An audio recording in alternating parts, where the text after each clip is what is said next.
Ya. Buenas noches a todos, bienvenidos una vez más a una nueva sesión de lo que es este ciclo dedicado específicamente a la literatura. Hemos decidido en Generación Bicentenario darnos un pequeño respiro porque este año va a ser un año muy interesante, un año muy fuerte desde lo académico, lo político, lo económico, así que hemos decidido comenzar con algo un poco light. En esta segunda oportunidad contamos con uno de nuestros voluntarios, uno de nuestros miembros, Javier Zarateta Borga, el cual es abogado. Actualmente está haciendo su doctorado en lo que es historia, en lo que es Ecuador. Y bueno, hoy le hemos invitado para hablarnos sobre un libro en el cual él considere que todos nosotros deberíamos leer. Como saben, este ciclo trata básicamente de invitar a 6 personalidades que nos digan, cada uno nos propongan una obra de la literatura universal que considere que ha tenido cierto impacto en nuestra sociedad y que nosotros deberíamos, por así decirlo, leerlo. En esta oportunidad vamos a tratar lo que es el libro El laberinto de la soledad de Octavio Paz, en el cual Javier nos va a dar esas luces necesarias para comenzar a curiosear en esta obra qué datos importantes deberíamos llevarnos y bueno, el impacto que también le ha dejado a él y por qué considera que deberíamos tener en cuenta al momento de tenerlo en nuestra biblioteca. Estimado Javier, un gusto tenerte aquí, bienvenido, tú sabes que esta es tu casa y bueno, te cedemos la palabra. Un aplauso, por favor. Bueno, muchísimas gracias. Toda personalidad era muy grande, personaje era muy grande, se morir tal vez. Muchísimas gracias, es bueno, en realidad es un honor el que primero formar parte como voluntario. No soy un voluntario en suspenso, porque cuando te admitieron como voluntario comenzó una serie de actividades que lamentablemente no me están permitiendo atender y que le digo a Esteban que Generación me puede otorgar una licencia indefinida porque no estoy pudiendo atender los roles que ustedes están precisamente prestando como voluntarios en este ejercicio. Y muy agradecido por la invitación para compartir un texto al que he llegado hace pocos años. Este libro lo he leído recién en 2019. Lo volví a leer un par de veces porque yo enseño historia. Una de las asignaturas de que enseño es historia latinoamericana. Y esta lectura, esta interpretación de un texto que ya tiene 70 y tantos años, me pareció esencial para dar una de las varias explicaciones que en lo personal tengo sobre lo que sucede en nuestro continente. Les voy a hacer uso algunas transparencias muy básicas, pero fundamentalmente de un texto que he escrito, y me disculpo en todo caso si no les gusta que se lea, pero me ha parecido más útil el tener un texto escrito que condense un poco mejor una interpretación que le doy a este libro. Desde que se publica por primera vez en el año 1950, El laberinto de la soledad se ha establecido como uno de los pocos textos clásicos de la literatura mexicana moderna. Todavía sorprende pensar que aquel ensayo fue el primer libro orgánico en prosa de Octavio Paz y que escribió una obra maestra cuando apenas tenía 35 años. En el Bicentenario son muy jóvenes, tienen que realmente esforzarse mucho para poder conseguir lograr una pericia, una experticia para lograr algo así. Desde esa primera aparición, y sobre todo desde una recepción bastante amplia que tuvo a partir de su segunda edición, que sale 9 años después, en el año 1959, El laberinto nunca dejó de provocar una serie de controversias. Se han vendido millones de copias, se han traducido a varias decenas de idiomas y durante décadas todavía sigue siendo parte de las lecturas obligatorias en el proceso de formación en la educación mexicana y en algún nivel de formación universitaria en varios países de Latinoamérica. Sé que lo leen, por ejemplo, en la carrera de literatura aquí en la Universidad Mayor de San Andrés. La estructura general, si se la examina, básicamente se divide en dos partes. Los primeros 4 subtítulos son los primeros 4 capítulos, representarían una descripción crítica de ciertos rasgos psicológicos del carácter del mexicano, del sujeto mexicano.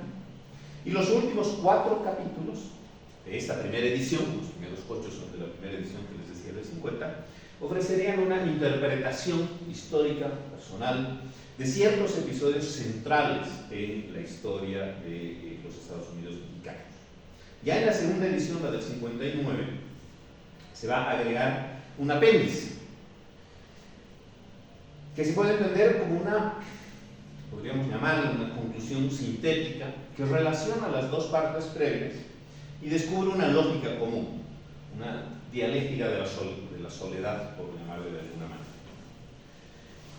En un nivel estilístico, las dos mitades se relacionan íntimamente a través de una serie de metáforas e imágenes muy recurrentes. La relación es metafórica, como les digo, puede encontrarse también una relación con un fuerte contenido poético y va estableciendo una serie de analogías entre los contenidos. Cito a Paz: las circunstancias históricas explican nuestro carácter en la medida que nuestro carácter también las explica ellas. Incluso hay hasta una explicación o una explicitación de esta formulación paradójica que plantea el mismo Octavio Paz. En realidad, dice, no hay causas y efectos, sino un complejo de reacciones y tendencias que se penetran mutuamente. Entonces, una cultura puede concebirse como un vasto sistema de relaciones gobernado por analogías y contrastes. El primer capítulo se centra en la figura del pachuco, aunque la imagen inicial de un ejercicio de autocontemplación la hace el autor desde un carácter más universal. El pachuco en aquel entonces se llamaba pachuco, estos sujetos mexicanos que cruzaban la frontera y entraban a los Estados Unidos y tenían que integrarse de alguna manera. El primer párrafo del libro se cierra con la imagen mítica de un adolescente muy narcisista. El adolescente se asombra de ser y al pasmo, su asombro, sucede la reflexión. Inclinado sobre el río de su conciencia se pregunta si ese rostro que aflora lentamente del fondo, deformado por el agua, es el suyo. El segundo párrafo ya va a introducir una transición más potente, más rápida, ejercicio que hace Paz. A los pueblos en trance de crecimiento les ocurre algo parecido. Su ser se manifiesta como una interrogación. En ciertos periodos, los pueblos se vuelven sobre sí mismos y se interrogan. Desde el comienzo, se establece una analogía entre el sujeto individual y la nación mexicana en este caso. En cierto momento de ese proceso, de ese desarrollo del autor, los dos van a sentir la necesidad de la introspección, del verse a sí mismos, fascinados a su vez por su propia singularidad, su propia individualidad. Un poco después el lector va rápidamente a encontrarse con una noción teóricamente muy compleja que va a ser, que va a presentar el autor, que va a emplearla para indagar no solamente en el alma individual o la personalidad de esa nación mexicana tan potente, sino también sobre la naturaleza peculiar de su historia nacional, de ese su aglomerado de tiempo que ha transcurrido. Se trata de la noción de que en México se van a sobreponer distintos niveles históricos que coexisten hasta el presente. Usa una imagen arquitectónica, ¿no?, de edificios que se van superponiendo uno encima de otro. En nuestro territorio conviven no solo distintas razas y lenguas, para decir paz, sino varios niveles históricos. Las épocas viejas nunca desaparecen completamente y todas las heridas, aún las más antiguas, manan sangre todavía. A veces, como las pirámides precortesianas de Cortés, que ocultan casi siempre otras en una sola ciudad o en una sola alma, se mezclan y superponen nociones y sensibilidades enemigas o distantes. La secuencia inicial de este texto establece unos paralelismos que me parece que son básicos y que van a reaparecer en ambas partes, en estas dos partes del texto. La imagen de especulación de ese yo y de la comunidad a la que pertenece. Ambos que se sienten absorbidos en un ejercicio de autocontemplación, pero también ambos reflejándose uno respecto al otro. Todo ese ejercicio se va conectando con unas ideas de sincronismo temporal, de una condensación psicológica, venido a llamar de alguna manera, que rigen tanto en el sujeto individual como en la cultura nacional. Se va a especular mucho, se va a escribir mucho sobre la psicología de lo mexicano, tomando como base a este texto. El pasado se va a enlazar con mucha energía con el presente, con ese presente de los 50, pero que, como les digo, sigue muy vivo hasta la actualidad. Y cada elemento participa en una especie de fluida comunicación que en muchos casos alcanza una naturaleza poética muy llamativa. En todo esto tiene la secuencia inicial también va a terminar un poco más adelante de una manera, en un ejercicio cíclico, porque las reflexiones van reiniciándose de manera permanente y de un modo muy deliberado, pero a la vez me parece muy eficaz. Hay mucha gente que le parece lento y tedioso el texto. A mí me ha parecido reforzante en ese ejercicio de dar vueltas sobre las imágenes que nos va a plantear. Primero, va a invocar de una manera aparentemente casual, fortuita, el hecho físico y autobiográfico de cruzar la frontera hacia los Estados Unidos. Ese hecho va a ayudarle también como enlace con la sección siguiente, en la construcción de esta imagen del pachuco. Pero a la vez ese cruce de este umbral, que es la frontera física entre dos estados, llega a convertirse también en un acto ritual, un rito de pasaje, va a decir el autor, en el cual el yo se enfrenta al otro solo para encontrar su propia imagen reflejada en la realidad.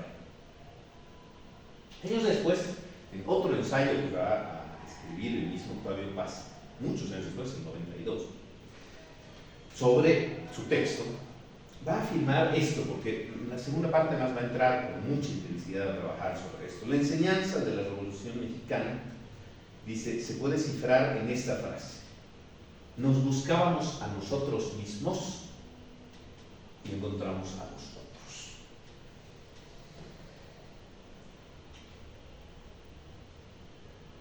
Hago cita, qué pena que no me fijé en esa cuestión, en esa superposición.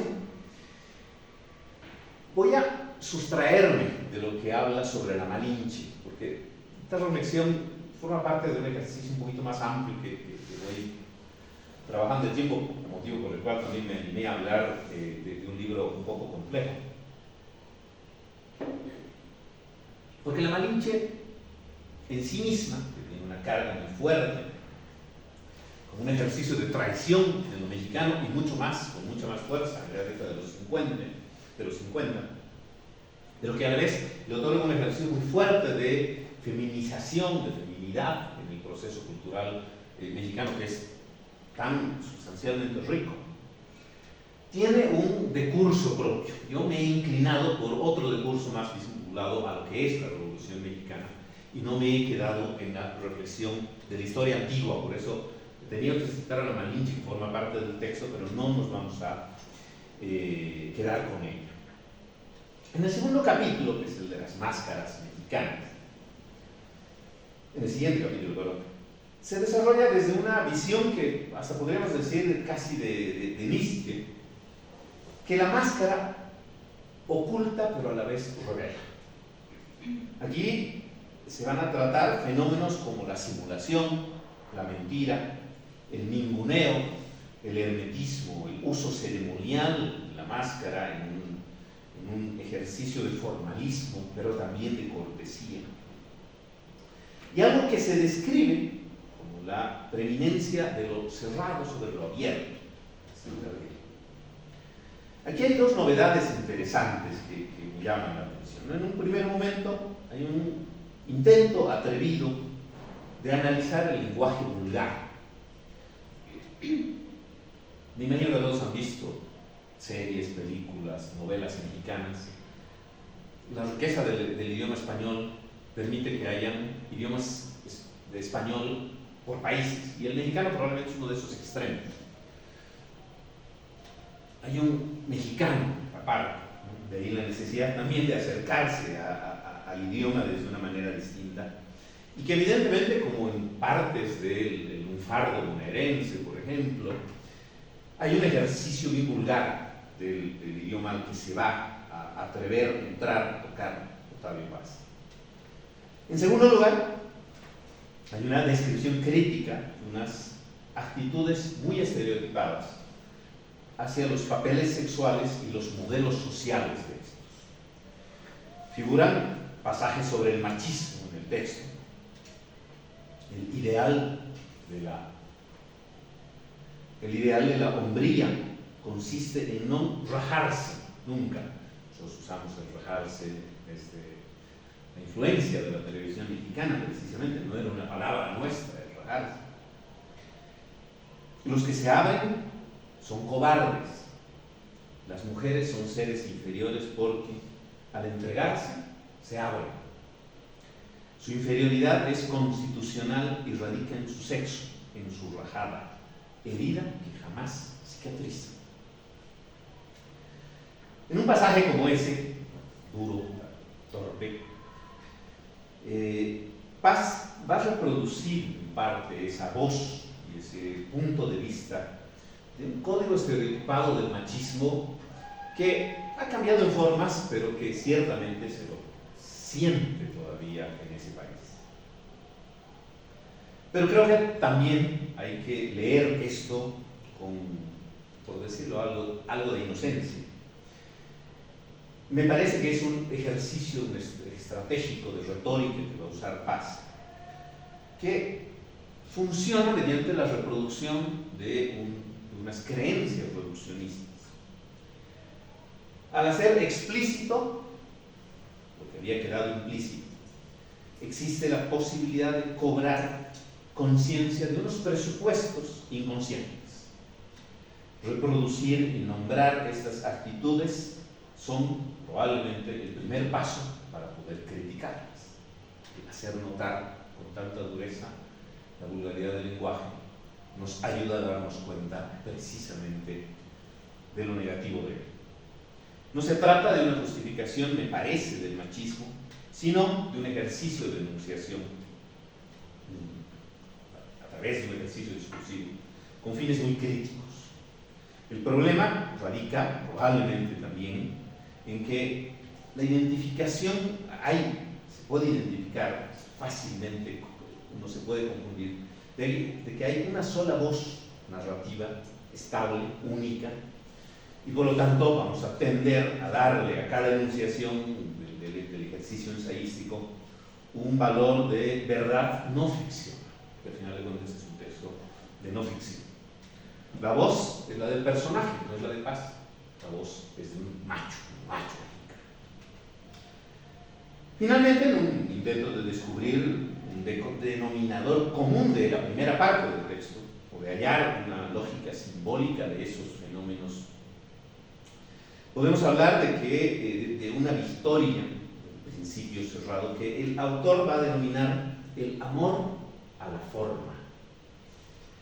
muchos aspectos de ese tradicionalismo tan potente, tan atávico de lo mexicano, las formas rituales, la persistencia de unos órdenes supuestamente muy arcaicos, algunos rasgos de carácter, lo que va a llamar el pudor, el recato, la reserva ceremoniosa, puede tomarse como ejemplos de ese concepto tan abstracto que nos plantea Paz y algo probablemente vago de lo que él entiende como forma, que podemos traducirla, podemos describir más bien como una especie de arquetipo de orden que preserva el pasado, tratar de mantenerlo, pero a costa de cierto constreñimiento, de cierta obligatoriedad, que va a desembocar, el autor dice, en opresión y asfixia. Si la máscara petrificada representa la victoria de la forma cerrada sobre la participación abierta, en la siguiente parte, Todos Santos Días de Muertos, hay un ejercicio de testificación de un proceso que va oscilando en un diálogo de un polo al otro. El de la comunión colectiva, por un lado, que está muy simbolizado en un ejercicio poético de un movimiento acuático que va a utilizar el autor como forma. Y ahí, hablamos hace un momento sobre la fiesta, está cerca del carnaval. La fiesta es interpretada por Paz como una ceremonia ritual en la cual hay un tiempo, un ejercicio cronológico vinculado al reloj que se interrumpe por una experiencia sagrada, mítica, del tiempo cíclico, que ofrece la posibilidad de regeneración y reconciliación. La fiesta interrumpe el tiempo. La fiesta se convierte en un gasto ritual, en un derroche, en una de las formas económicas más antiguas. Permítame señalar, a mi opinión, que esta lectura revela una fascinación sobre lo popular que va a ser Paz, sobre la tradición de esa cultura tan rica, pero otorgándole, de alguna manera, una clave de autenticidad. En la segunda parte del texto hay dos secuencias que voy a tomar vinculadas a la revisión de un momento de la historia de México. Por eso decía, dejaba de lado la Malinche, que corresponde a un proceso histórico distinto. De todos esos periodos de la historia mexicana, el que recibe un tratamiento inclemente, realmente durísimo, hasta despiadado por parte de Paz, es el momento del porfiriato. Señor de bigote, sombrero copa y de bigote blanco, un poquito pegado a la derecha, es don Porfirio Díaz, que gobernó México entre mediados de los 80 y 1910. 1911, según Octavio Paz, si la ideología liberal del siglo XIX había introducido lo que va a llamar la mentira política, un concepto tan cercano también a la política, lamentablemente, en todos los tiempos, a la que le va a definir como una inautenticidad debida a la falta de correspondencia entre realidad, entre lo que sucede, y la representación que la política o los políticos nos presentan. Le corresponde al régimen de Porfirio Díaz llevar esa simulación, ese ejercicio de simulación entre realidad y representación, a un extremo que él considera pernicioso.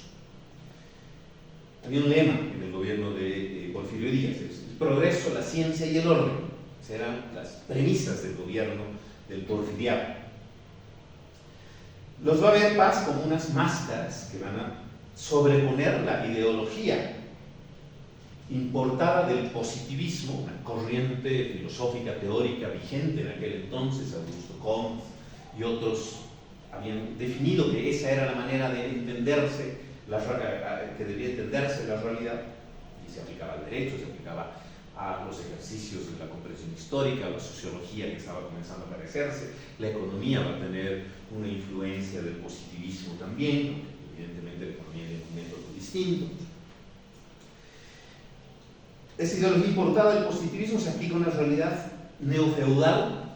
Había un ejercicio del neofeudalismo, el ejido, que es la figura, lo que aquí llamábamos la sayaña, que va a dar lugar al pungiaje en México, se llama ejido, pedazo de tierra, unas enormes extensiones de tierra en realidad que formaban parte de la propiedad de las familias más poderosas, que evidentemente no era comparable con el feudalismo de los países burgueses europeos de la Edad Media y del periodo moderno, donde el positivismo se va a formular como teoría orgánica, pero Paz va a decir que mentira e inautenticidad son, al final de cuentas, el fondo psicológico del positivismo mexicano.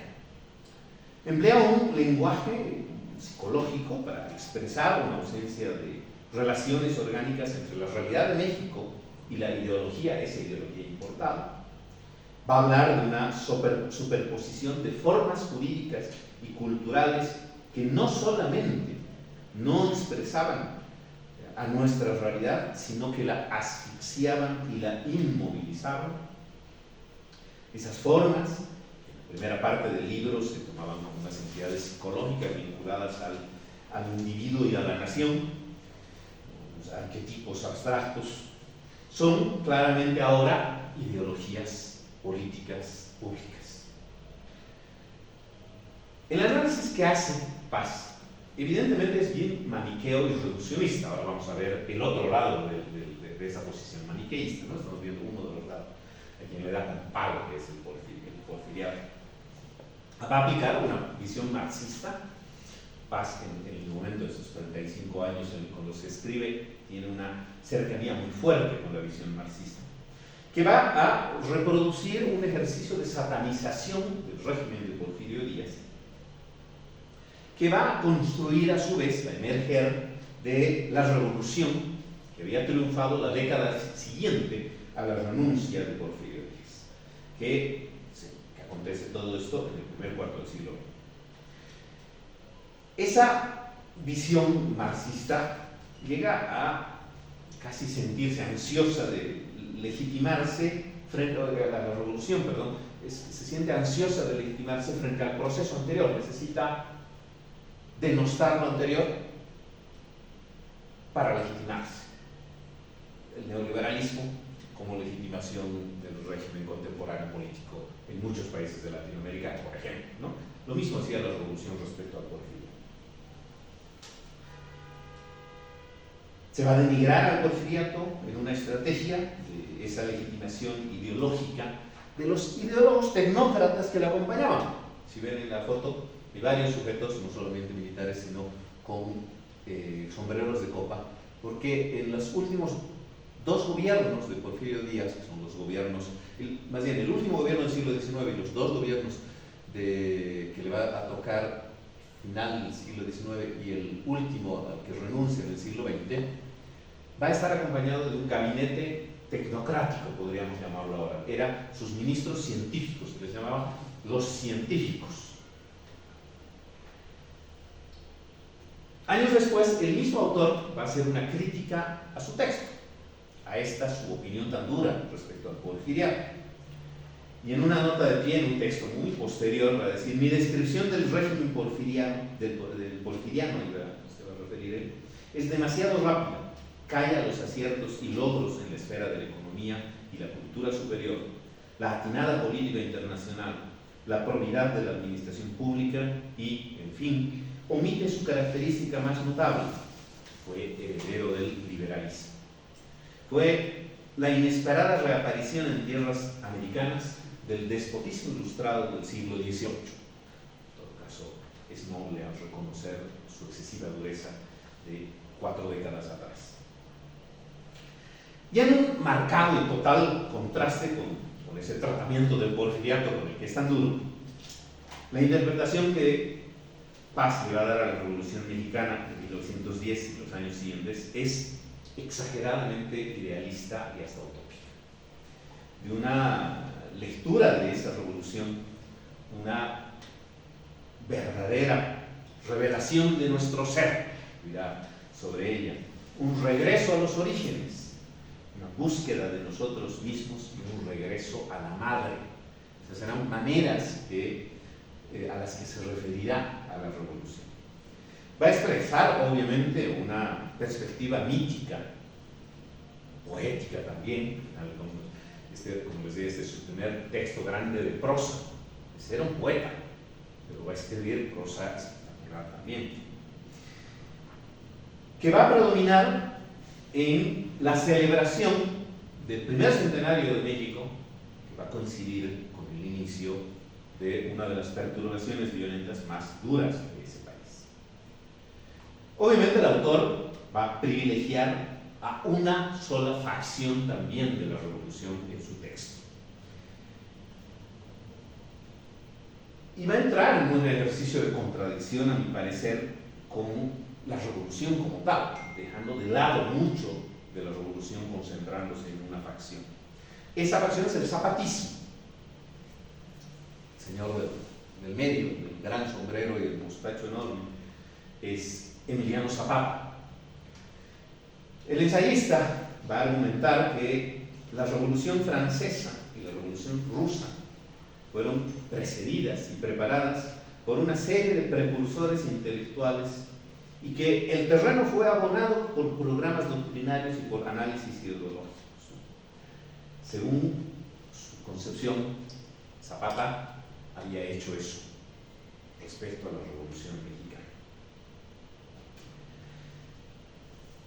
En todo caso, es difícil no aceptar que el punto central de la hipótesis de paz, darle tanta importancia a la revolución, otorgarle una indiscutible originalidad, para utilizar en algún lugar del libro de este texto, de este levantamiento, depende de la misma espontaneidad de la revolución. Es un proceso complejo. Una intrínseca confusión, al final de cuentas se le llama Revolución Mexicana, pero en la práctica es una guerra civil, emergente justamente de la confusión, de la diversidad, de la multiplicidad exagerada, a mi parecer, de facciones. Ya les hablo un poco desde mi posición un poquito de historiador de información. Porque este movimiento popular va a comenzar a buscar una doctrina o un programa mucho después. La Revolución Mexicana va a desnudar, dice el autor, de doctrinas previas, ajenas o propias. La revolución será una explosión de la realidad y una búsqueda a tientas, a ciegas, de la doctrina universal que la justifique y la inserte en la historia de América y en la del mundo. Dense cuenta cómo la apologiza, pero a la vez le dice no tenía contenido, era instintiva. La falta de esa ideología clara, unitaria, única, constructivista en sí misma, puede también llegar a ser, en todo caso, la clave de una profunda autenticidad de la revolución, que se va a ir construyendo con el tiempo. Usando los mismos términos que utiliza Paz, la Revolución Mexicana no es una revolución en el sentido clásico, sino una revuelta, es decir, una sublevación más o menos espontánea y desordenada de vastos sectores de las masas, un intento instintivo de restablecer una edad de oro o un sentido comunitario de la armonía que se había perdido en algún momento del pasado. Tomando en cuenta eventuales propósitos que puedo identificar muy presuntuosamente desde este lector, los propósitos del autor, pero fundamentalmente tomando en cuenta ese concepto tan peculiar de la revolución, es lógico que tendamos a privilegiar las demandas agrarias a las que el zapatismo les dio una importancia radical. Y es importante aquí mostrar cómo le da importancia el zapatismo y a esa demanda agraria, que va a ser tan fuerte, y cómo casi invisibiliza a la facción dominante que al final de cuentas va a ser la que triunfa, que va a ser liderada por Venustiano Carranza, que se va a convertir en presidente y que va a ser el que apruebe, el que promueva y apruebe la Constitución de 1917, que con algunas reformas, que es la Constitución que sigue rigiendo en México hasta ahora, que le da poca importancia a los otros componentes del movimiento, dándoles una lógica muy marginal, bastante limitado inclusive en escala nacional, porque el zapatismo, contrariamente a eso, casi no va a salir de un estado en particular. De los 32 estados que tiene la Federación Mexicana, uno de los estados, Morelos, el estado de Morelos, al sur del Estado de México, era donde Zapata, que está aquí a la derecha con el sombrero en la rodilla, tenía su espacio de poder fuerte. Ese era el lugar donde había construido su espacio de poder. Y ahí Paz va a acercarse a señalar que la Revolución Mexicana también se convirtió en una manera de fiesta, en un ritual violento, va a decir, de participación colectiva, una verdadera comunión. No se está de acuerdo o no tanto con esa interpretación tan romántica también. La revolución es una, obviamente, inmersión de México en su propio ser. La revolución, dirá Paz, apenas si tiene ideas, es un estallido de la realidad, una revuelta y una comunión, un trasegar de viejas sustancias dormidas, un salir al aire de muchas ferocidades, muchas ternuras y muchas finuras ocultas por el miedo a ser. ¿Y con quién comulga México? ¿Con quién comulga México en esta sangrienta fiesta? Dice, consigo mismo, con su propio ser. México se atreve a ser. La explosión revolucionaria es una portentosa fiesta en la que el mexicano, borracho de sí mismo, conoce al fin un abrazo, en abrazo mortal al otro mexicano. Vamos a encontrar fuertes similitudes con nuestra guerra de Chaco. Obviamente ahí sentimos también el pedazo poeta de este hombre, ¿no? Al referirse a una tragedia de esa magnitud. Así es de vez en cuando hasta un ejercicio de banalización probablemente. Hay una sensación exagerada probablemente de la celebración de un proceso tan violento. Lo va a interpretar como un ritual de liberación, de redención y de reconciliación. Llama la atención cómo también saca de la foto a Madero. Madero había sido ministro de Porfirio Díaz, y cuando en 1908 se le entrevista a Porfirio Díaz, le entrevista a un periodista estadounidense, al periodista estadounidense le va a decir, o el periodista estadounidense va a entender, que ya no se va a volver a presentar a la reelección, porque el señor Religión gobernó 34 años, con un interregno entre los primeros 4 años y su segundo gobierno, de ahí en adelante no soltaba el poder. Eso va a dar lugar a que comiencen a aparecer las facciones, y una de ellas va a ser Madero, pero poquito tiempo después, Díaz dice, no, vuelvo. Y era un hombre con 88 años, no lo recuerdo, que quería volver a presentarse a la candidatura. Suena sí. Y Madero, que es, como les digo, fue su ministro en una etapa cortita, como uno de sus ministros científicos, se va a convertir en el principal contendor y crítico de Díaz. Va a emitir, lo van a detener, lo van a llevar a San Luis Potosí, se lleva a Potosí por nuestro Potosí, porque era un enorme centro minero de plata, ya lo van a meter a la cárcel, pero es un centro militar hermoso. Y ahí va a emitir su plan de San Luis Potosí. Allá todas las tesis políticas se llamaban planes, y ese va a ser el plan de San Luis Potosí, donde se opone a los intentos, a los nuevos intentos reeleccionistas de Díaz, a los fraudes electorales, renunciar a un hombre que ganaba con 90%, cosas así. Y es al final de cuentas Madero el que gatilla, el que inicia, el responsable más directo, más identificado claramente. Están los hermanos Magón y otros sujetos, pero ciertamente Madero es quien va a ser el gatillante de ese proceso histórico-político tan fuerte como fue la revolución. Y al final de cuentas va a morir, después de tomar el poder, tiempo después de que se va Díaz y renuncia, por otro golpe de Estado que lo va a liderar un militar cercano a Díaz y el sobrino de Díaz, que van a terminar asesinándolo en lo que se llamó la Semana Trágica, la decena trágica en México, y que lo terminan asesinando en la misma capital.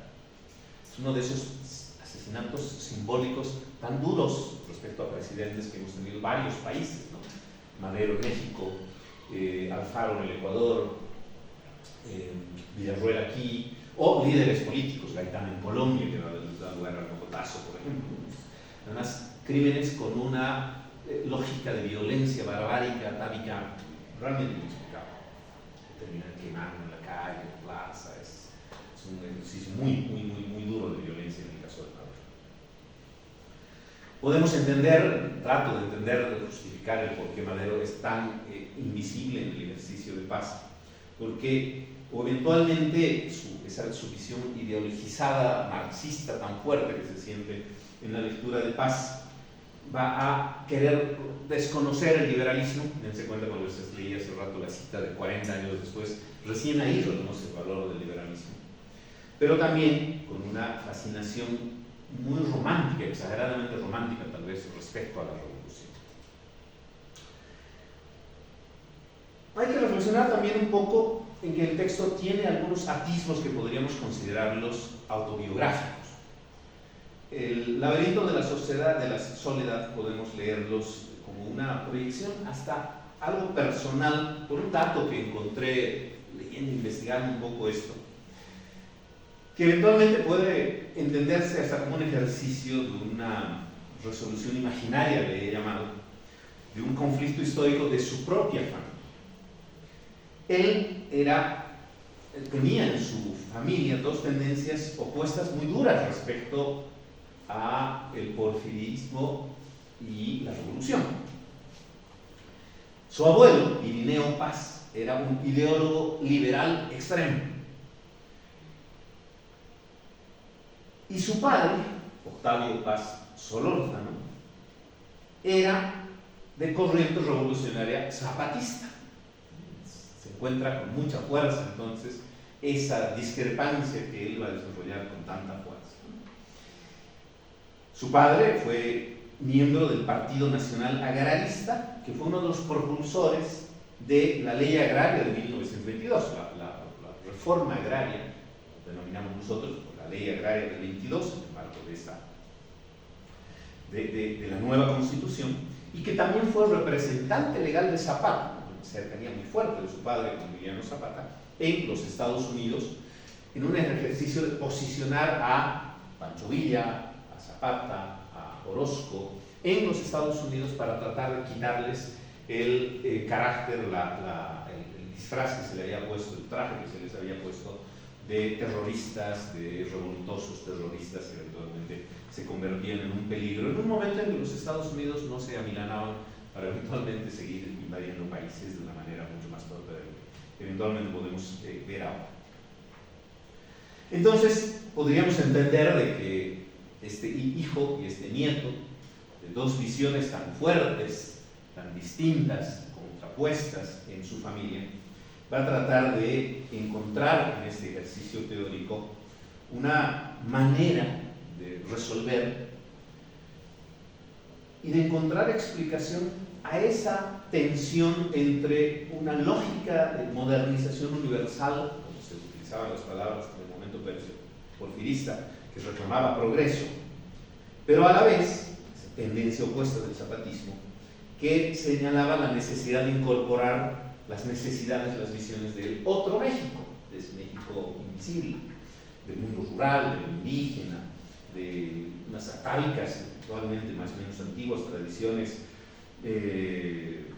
originarias, como podríamos llamarlas ahora, de ese mundo que quedaba aislado al final de cuentas, ¿no? De ese otro México, podríamos utilizar como llamábamos hace unos años a la otra Bolivia, que eventualmente llegaba a ser o a estar en un momento de opresión, de humillación, y que reclamaba justicia a través de las voces de Zapata, Orozco, Villa, en el ejercicio de la revolución.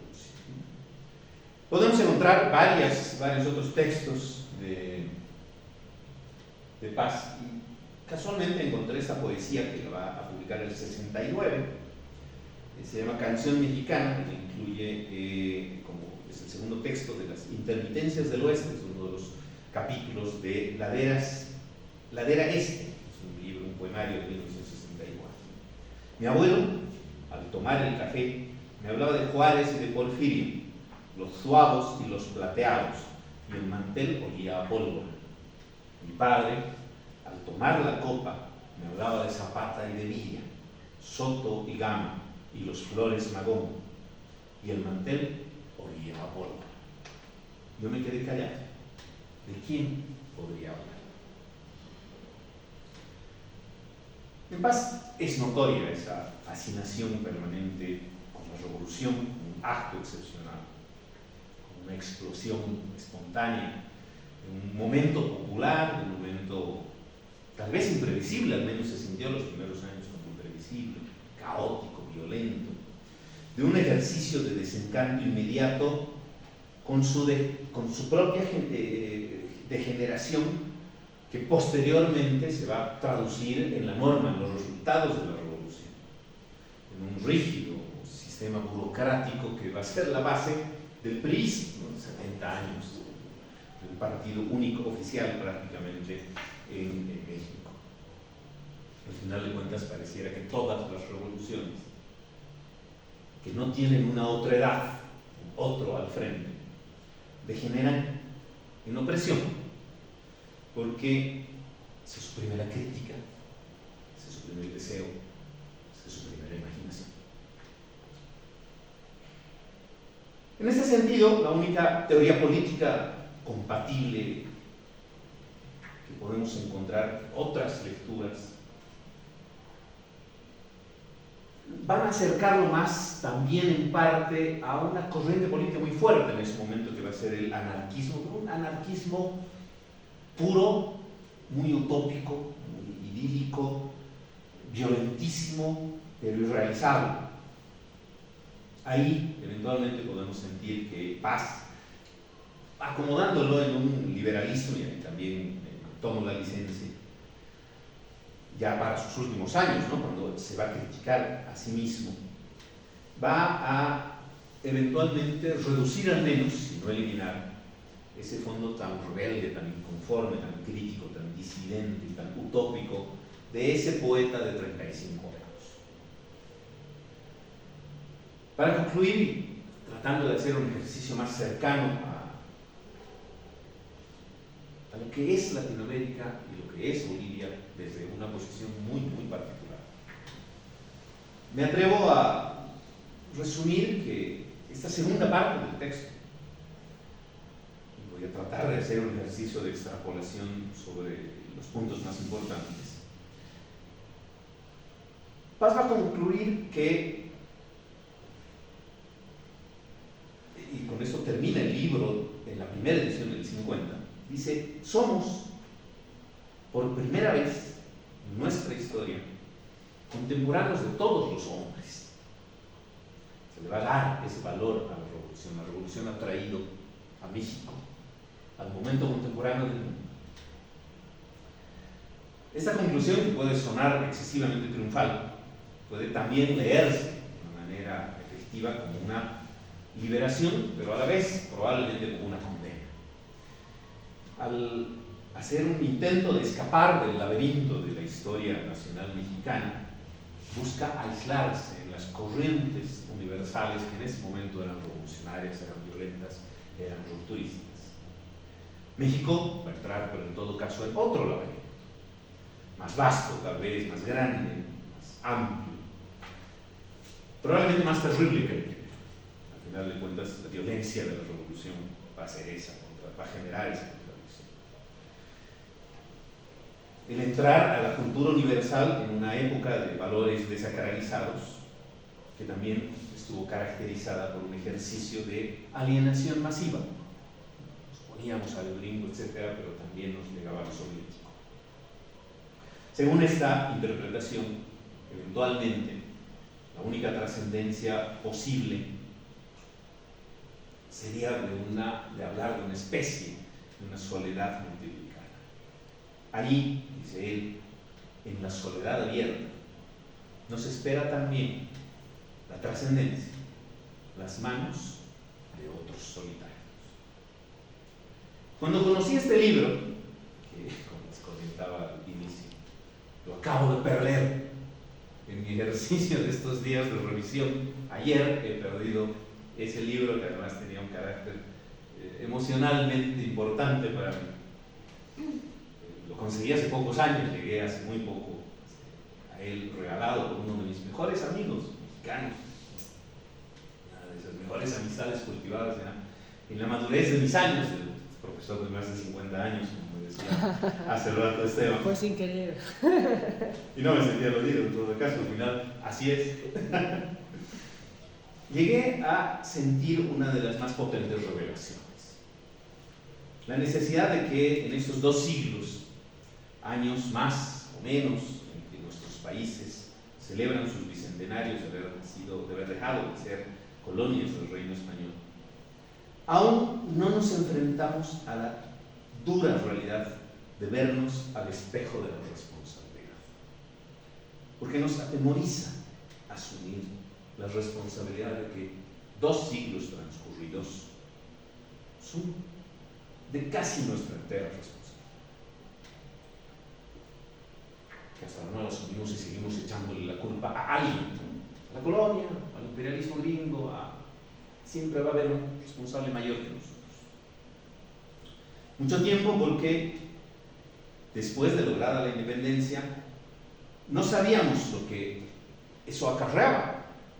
Las primeras décadas de existencia de nuestros países, de nuestro país, ya en una lógica autónoma, estuvieron revestidas de los ropajes de la colonia, porque estábamos frente a una imposibilidad, tal vez mejor una incapacidad, de crear algo nuevo de una nada, entre comillas, originante. La independencia era nada en el momento que la decidíamos, pero al final de cuentas estaba originando una cosa nueva. Las siguientes décadas nos vamos a enfrentar en la construcción de un ejercicio de separación que se basaba mucho en el desconocimiento del otro, teorizando sobre la discriminación para encontrar en muchos, esos otros, no en nosotros, en los otros, el origen, la base, la justificación de nuestro estancamiento como nación. Las guerras, que más allá de las primeras letanías de las pérdidas territoriales a las que cada vez nos referimos, nos enfrentaban de distintas maneras, pero al final de cuentas, la última nos enfrentó a esa otredad que negábamos de manera sistemática en nuestro ser. Me refiero a la del Chaco. Ese descubrimiento de la otredad, de lo indio, de lo rural, que compartía trinchera con lo blanco, lo urbano, lo estudiado, que se percibía de múltiples pero invisibilizantes maneras, nos condujo a nuestra revolución, la del 52, que no tuvo un porfiriato previo de 30 años, pero que sí tuvo un conservadurismo excluyente. No tuvimos la violencia de una guerra civil de más de una década, como sucedió con la Revolución Mexicana, pero sí se convivió en esa época con la violencia manifestada en la represión para que el status quo no se modificara. Y las barbaries puntuales de unos colgamientos como los del 46, unas masacres como las de Catavi, las persecuciones y los exilios del sexenio, en general de quienes pregonaban la necesidad de un cambio, nos muestran la violencia de esos años. Unas transformaciones emergentes de la Revolución revolución nos llevaron a una realidad que ya no podía ser obviamente la de antes y que, agotada por entenderse falsamente como única responsable del cambio, no quería abandonar el poder, porque, como el conservadurismo, ese monstruo cuando abraza al poder no quiere dejar ir. Unos años de mantenimiento del nacionalismo desde la visión militar y civil, otros años del absurdo militarismo del tropero, la necesidad de confrontarse a la inevitabilidad del llamado neoliberalismo, perverso porque desenreda nudos necesarios, necesario ejercicio de desenredar, pero no se pone a pensar en que de las hilachas de esos nudos desenredados que se desprenden cuelga el peso real por el que el Estado existe. Y finalmente, por la necesidad histórica que debía terminar el objetivo de la revolución, pero que en sus más achatadas miras personalistas y en unas teorías basadas en unas teorías de izquierda trasnochada, anacrónica para estos tiempos, yo soy de izquierda, por si acaso, traicionó el mejor momento para trascender y dejar de ser lo que somos. Latinoamérica en general yo creo que no se ha visto al espejo porque da miedo a hacerlo. Paz nos ayuda a sentir que México es quien tal vez mejor se acercó a hacerlo, al menos se animó a dar un atisbo. Y aunque el vistazo que haya dado haya sido corto, con el terror de convertirse en piedra, cual medusa sea la imagen que pudiésemos reflejar nosotros mismos, dio un salto para convertirse en los menos irresponsables de este jardín latinoamericano. Al resto, aún nos queda esa tarea pendiente y pareciera que no sentimos aún que la vayamos a sufrir.